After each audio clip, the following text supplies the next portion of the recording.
everyone. My name is Eli, and I am your host for today. You're probably wondering why I'm here and I'm not your regular host. Well, today, at our in-person experience, our Central Kids are presenting their Christmas takeover, so things will look a little bit different here today. We are going to get started in just a few moments, but first, I wanted to let you know what is happening this morning online.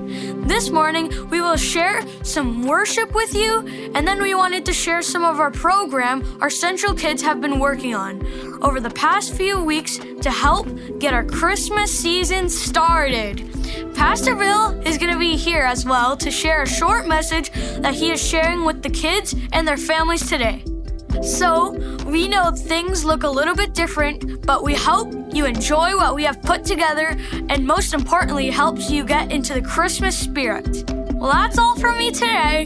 The moment you have been waiting for is just about to begin. So sit back, relax, sing along, and enjoy a little bit of our Central Kids Christmas takeover. Merry Christmas. My name is Bill Markham. I'm the lead pastor of Central Community Church, and I want to invite you to two incredible experiences that are happening this Christmas season. The first one is our Christmas Eve candlelight service that's going to be held at our new property in the parking lot at 5 p.m. on December the 24th. Now, the reason we're doing that is because of all the restrictions. We just wanted to meet all together and have an incredible experience, and we thought it'll be really fun to do that in anticipation of moving into the new space. So come bundle up, dress warm, but it'll be a short experience together as we explore and discover the beauty and the majesty of what Christmas is really all about. And then we want you to invite your family and friends. We know Christmas is a really key time for that. So we've created an amazing online experience that you can share with your family and friends. So why not invite them over either on the 23rd at 3, 5, and 7 or on the 24th at 3, 5, and 7 and watch together. Share with somebody. Be a part of the Christmas spirit of belonging and connection. And let's remember together this Christmas season that God came for us so we could know His love and express it and experience it everywhere we go. We want to see you there. It's going to be great. Merry Christmas. Hey, welcome to December and welcome to Central, everybody. We're going to sing a couple songs. Why don't you come and sing along?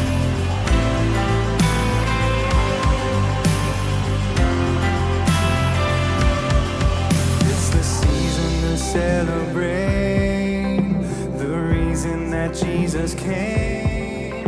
Forever for us, Emmanuel. We're looking beyond a star to see who you really are. Forever with us, Emmanuel. You found a way to our hearts.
Jesus. Thank you for coming. In our chaos, in our confusion, in our uncertainty, He came. He came because He loves you. He came because He loves me. Thank you, Jesus. Before I spoke a word, you were singing over me. You have been so good to me. Before I took a breath, you breathed your life in me. You have been so kind to me. Oh, the overwhelming, never-ending, reckless love of God. Oh, it chases me down, fights till I'm found, leaves the 99. I couldn't earn it, I don't deserve it, still you give yourself away. Oh, the overwhelming, never-ending, reckless love of God. Of our God. Oh, your love, can't understand.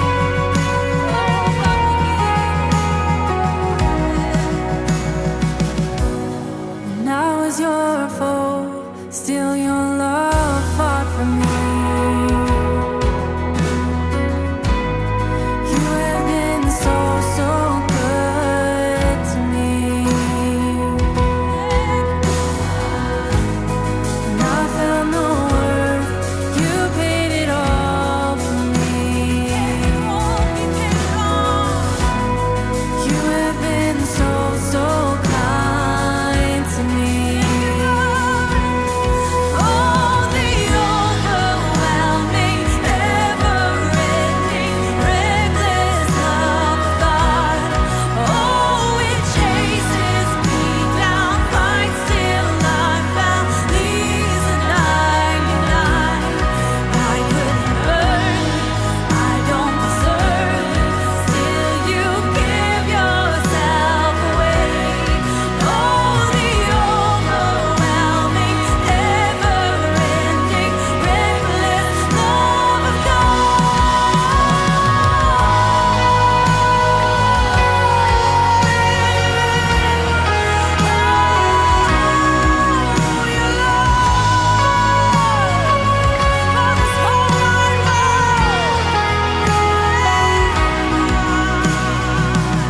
There's no shadow you won't light up, mountain you won't climb up, coming after me.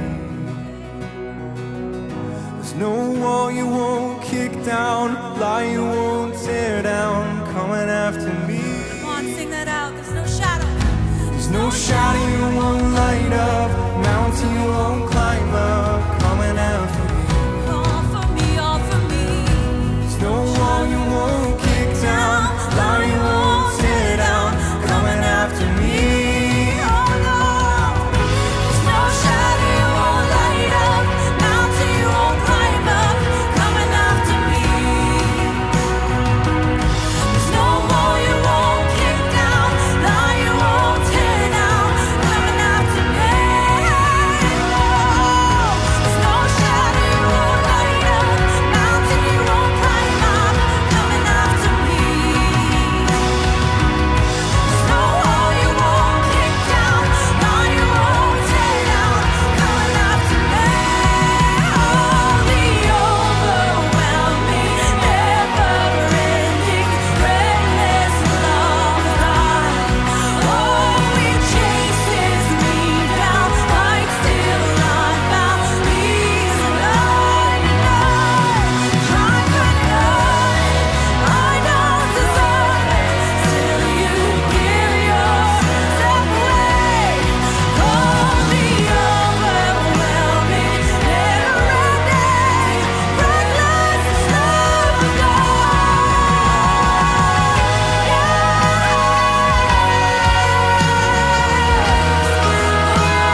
beginning was the Word, and the Word was with God, and the Word was God. He was with God in the beginning. Through him all things were made. Without him nothing was made that has been made. In him was life, and that life was the light of all mankind. The light shines in the darkness, and the darkness has not overcome it.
When we're at our best, we have created spaces for belonging, an invitational culture. We've worked really hard to let people know that when they come to our spaces, we have thought about them, that it is a safe place to explore ideas, even if you disagree with us. This is a space where you can belong, even if you don't believe yet, that we are a family that loves people, breaks down barriers, builds bridges, loves people. That's why we work so hard every week to create spaces for belonging.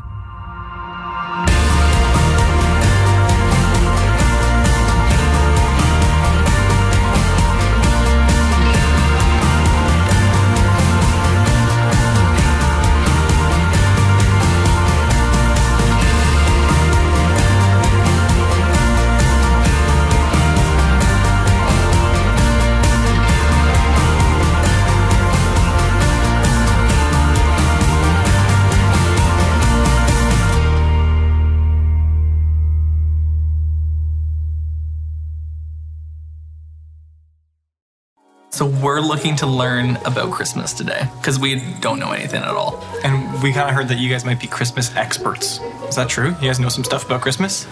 No. Maybe? Maybe?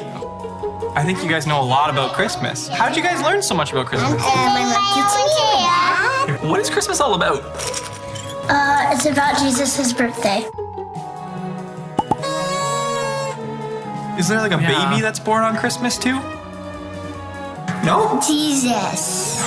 So the real thing about Christmas is celebrating Jesus' birthday. So it's his birthday and we're celebrating his birthday on Christmas. Do these lights glow up?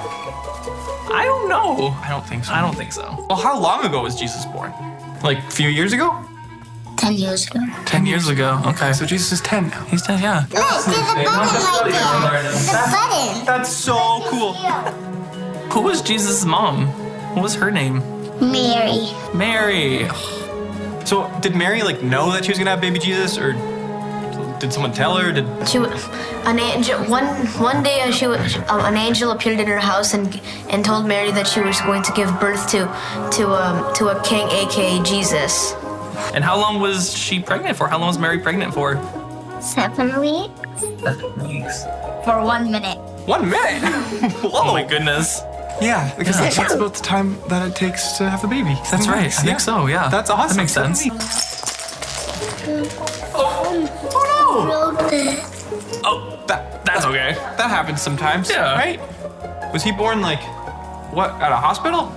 And in a field. In a field? In the field. Whoa. What kind of field? Was it like with like dandelions and grass and Yeah. rolling hills? Did it look like The Sound of Music? I love that. Such a good The movie. breeze was like music. Did it have a name? Was it like a special field, or was it just like a random like? It was called the Earth. So we now know Jesus. He's born. It's his birthday. What is your guys' favorite part about Christmas? Celebrating? Celebrating. That's okay. How do you celebrate it? Like, you can celebrate having fun with your family, going on a vacation or things. Awesome. Or Yeah. playing with the snow. What's your favorite part about Christmas? Nothing. When you get Christmas present. Presents? Christmas Yeah. present. My mom and my dad already got a present. For us? No, my mom. Nice of them. No. And my favorite part is getting presents. Well, presents don't really matter. They're just they're just something to Special. something special. But the real gift is Jesus' birth and sacrifice. So cool. Okay, I love that. That's awesome. Kelly, what about you? If you were to get a gift for Jesus, what would it be? A pirate baby toy. A pirate baby toy. What would be your gift to Jesus? Me. That's a good gift. Baby toys. Gold, I think. Yeah. Gold? Is that what you would want? What is your favorite part about Christmas?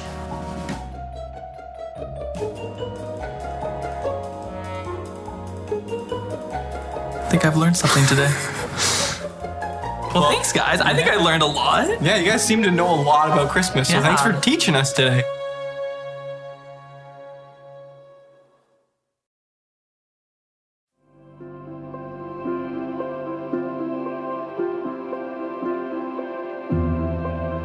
There was a girl named Mary. She loved God very much. One day, an angel appeared. Mary was so surprised and kind of scared. The angel said, "Don't be scared. You're going to have a baby." Then Mary said, "How can I have a baby? I'm not even married." But then the angel said, "It's all right. The baby will be God's son, Jesus." Mary was supposed to marry a guy named Joseph. She said, "I'm gonna have a baby." And Joseph was pretty surprised too. Right before the baby was gonna be born, Joseph and Mary went on a long trip to a town called Bethlehem. So when they got to Bethlehem, it was so full of people, nobody had room for them, except the innkeeper for remember. He had one place out back. There wasn't even any beds, but it was nice and warm. Nobody knew about Jesus. There was some shepherds right out of town. The angels showed up. The shepherds were like, "Oh no, what's happening?" But the angel said, "Don't be scared. We have something very, very, very awesome to tell you. God's son Jesus has been born. He's in Bethlehem, wrapped in a blanket." The shepherds were really excited. The wise men were living far away from baby Jesus, but God sent them a special star. The kings followed the special star along the way, a really long way. The star showed the men right where baby Jesus, Mary, and Joseph were. They even brought special gifts for baby Jesus. Then they had a big celebration because they were so glad because God's son was baby Jesus. night was the best night ever.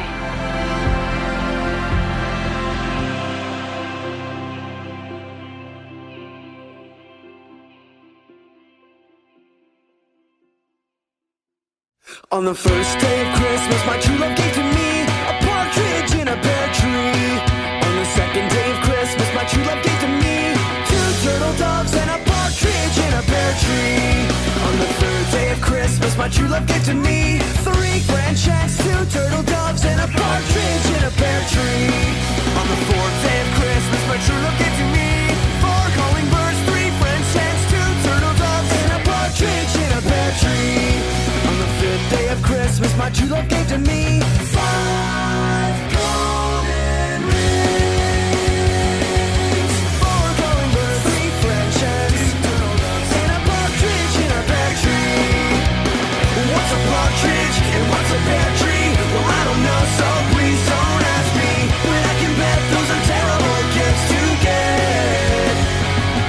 On the sixth day of Christmas, my true love gave to me 6 geese a laying, 5 golden rings, 4 calling birds, 3 French hens, 2 turtle doves and a partridge in a pear tree. On the seventh day of Christmas, my true love gave to me 7 swans a swimming, 6 geese a laying, 5 golden rings, 4 calling birds, 3 French hens, 2 turtle doves and a partridge in a pear tree. On the eighth day of Christmas, my true love gave to me 8 maids of milk and 7 swans a swimming, 6 geese a laying, 5 golden rings, 4 calling birds, 3 French hens, 2 turtle doves and a partridge in a pear tree. On the ninth day of Christmas, my true love gave to me 9 ladies dancing, 8 maids of milk and 7 swans a swimming, 6 geese a laying. Ooh-wee, ooh-ah. 4 calling birds, 3 French hens, 2 turtle doves and a partridge in a pear tree. What's a partridge and what's a pear tree? Well, I don't know, so please don't ask me. But I can bet those are terrible gifts to get. On the 10th day of Christmas, my true love gave to me 10 lords a leaping, 9 ladies dancing, 8 maids of milk and 7 swans a swimming, 6 geese a laying.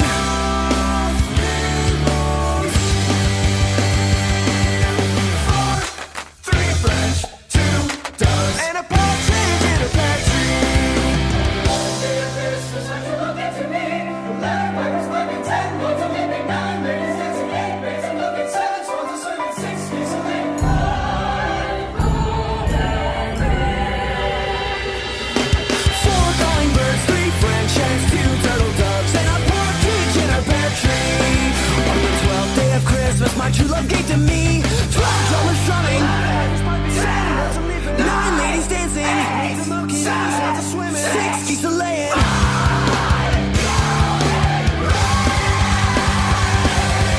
4 calling birds, 3 French hens, 2 turtle doves and a partridge in a pear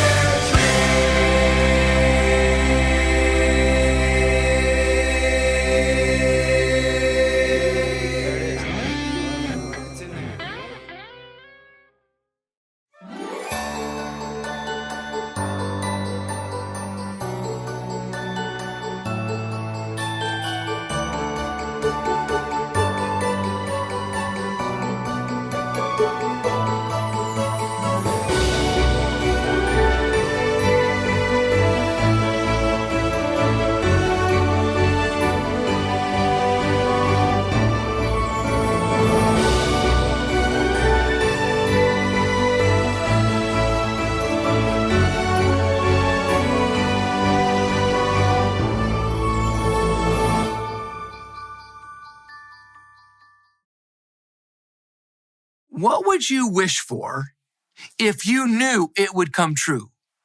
I mean, really, just think about it for a second. What would you wish for with no limitations if you were absolutely guaranteed it would come true? When I was a kid, I loved the movie Pinocchio, even though it freaked me out a lot. But in Pinocchio, there's an icon, and it's an icon of a star. And there's this song, and it still rings in my head. When you wish upon a star. Wow, how's that? It makes no difference who you are. any of your heart's desires will come to you, right? When you wish upon a star, where does this idea come from?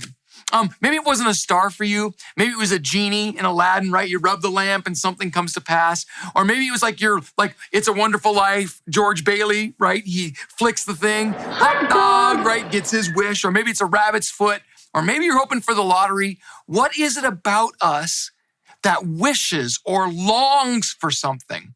I really got thinking about that as we start a new series called Christmas Icons. And today I want to talk about the Christmas star and the wish that came true on that day. Because let's be honest, wishing on a star, genies, rabbit's foot, it's all nonsense. We know that. But this idea is rooted maybe in a longing.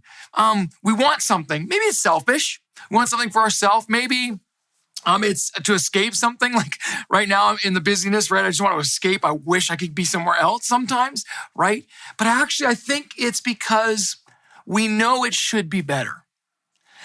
I don't know what you're going through. I don't know what you're feeling, but my gut is you have a sense it could be better. Maybe it should be better. Maybe you wish it would be better. Because life can be hard. It can be cruel. It can be fickle, unfair, right? My mom used to always say, Bill, you just got to play the hand you're dealt. Well, I don't like this hand. What do you do then? That's a great question. Well, to explore this idea, I want to go way back in time to 605 years before Christ came onto the earth. And there was a nation called Israel, and there was a superpower, kind of like America or Russia today, a superpower called Babylon. And Babylon enforced its will everywhere it went. And so it went into the nation of Israel, slaughtered a whole bunch of people, took a whole bunch of plunder, and a part of that plunder was captives, slaves. Now, not just any slaves, because if you were weak or lame or they didn't think you were of any use, they killed you. But the best of the best. So we're thinking like kids in the prime of their life with everything in front of them, everything to hope for, wish for is suddenly ripped away from them. And one of these young boys, his name was Daniel. And he's taken back to Babylon and he's forced to become a slave. Now, it's an exalted slave because he was incredibly talented, incredibly smart, a good administrator. And so he does elevate himself through the court system, but he was still a slave. And what do you do? What do you do when your situation is oppressive? What do you do when maybe it's something you didn't ask for, you didn't want for, you had your life all planned out, and suddenly it's ripped from underneath your feet? And so maybe you feel like you've been forced into a situation you don't want to be in. How do you respond? Well, we know how Daniel responded because Daniel chose to trust God, that God was doing something even when he couldn't see it, even when he couldn't feel it, even when it looked incredibly hopeless. And as a result, God showed this boy, Daniel, now he's a little bit older, a series of dreams and revelations for the future of humanity. Now, before you write this off, okay, before you get too skeptical and go, oh, come on, right? Just hang in there because your mind is going to be blown away by this. In one of these visions, Daniel 9, chapter 9, verse 25, it says, no one understand this.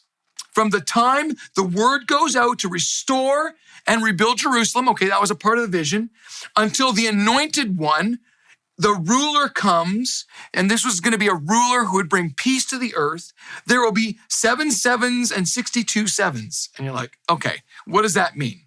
Well, this is where it gets really interesting, okay? So Daniel becomes one of the wise men in Babylon. Babylon is taken over by the Persian Empire. And you've probably heard of Cyrus the Great, right?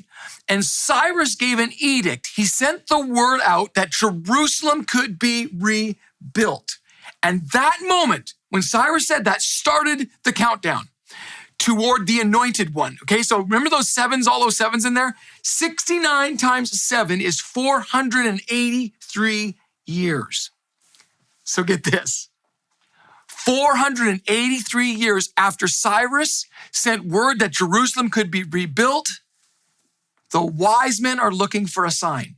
The wise men in Babylon, why did they know this? Well, because Daniel was there. In his captivity, he decided to trust God and write the story down, and that became a part of the Babylonian library. And those wise men studying those documents hundreds of years later knew that exactly at that time, a king was going to come who brought peace. And so when they saw the star in the sky, that's our Christmas icon today, they knew exactly what it meant. See, the wise men were looking for a sign. It was a signal that someone was coming, a king who would bring order back to the chaos. And that's why Isaiah in Isaiah 9:6 said, "For unto us a child is born, a son is given, and the government will be on his shoulders." For those of you right now who feel like you're having a hard time maybe with the government, there's a king who is greater than any government the world has ever known. And he'll be called Wonderful Counselor. Maybe you're lost, confused, frustrated, looking for answers. He is the counselor. He'll be the mighty God. Maybe you need to be delivered or saved or set free from something. He's the everlasting Father. Maybe you just need to know that you're loved and you're safe. He is the Prince of Peace. And really, isn't that what you want? Isn't that what you want this Christmas? Maybe you have your wish list. Maybe you're going to be disappointed because you didn't get the right one or the right thing. But really at the heart of it, when you strip away all the superficial layers at your heart, you just want peace in the chaos. You really just want joy in the midst of pain, and you want hope in the middle of despair. That's what you want, I think. It's what I want. It's what most of my friends want. Really, when we peel away all the other stuff, that's at the heart of it. So what is the Christmas story all about? Well, the point of this part of the Christmas story is that these Eastern astrologers called the Magi, where we get the word magician, followed a star in the hope that they would find the answer they had been looking for. And what they found was a baby. And they discovered hope is not a star. It's not a four-leaf clover. It's not a new government system. It's not getting what you want. Hope is found in a baby, and that baby's name is Jesus. Well, why?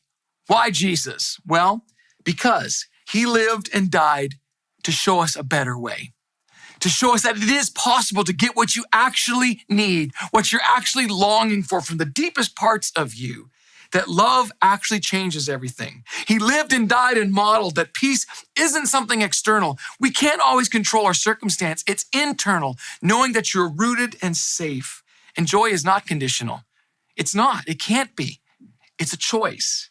And that forgiveness is the road back to freedom. This is what Jesus came to give. It's the greatest gift humanity has ever received. And it's not wishful thinking, but it's a path to a better future. So today I've got great news. You don't have to wish on a star. Or you don't have to wish on something that's fickle and untrustworthy. You can have hope today, because if, like the wise men, you're willing to find the first icon of the Christmas story, the Christmas star, you will find a man, and his name is Jesus. And so what brought you here today?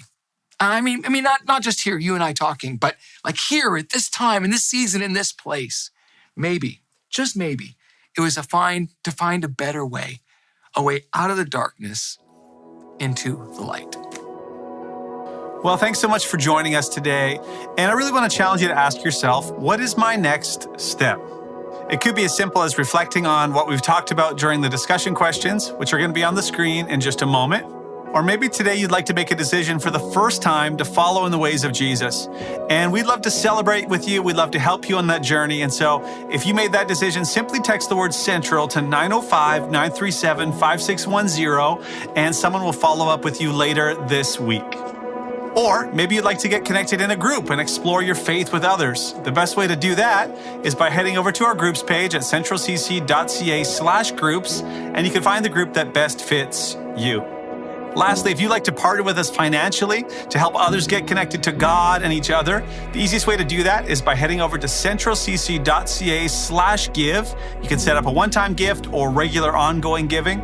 It is the month of December as well, and so everything given all the way up until December 31st is tax receivable. And so we just want to thank you in advance for being the generous church that you are. Thank you for believing in this vision. Again, if you have any questions on how to get connected, simply head over to our website or text the word Central to 905-937-5610, and you'll find everything that you need there on how to get connected.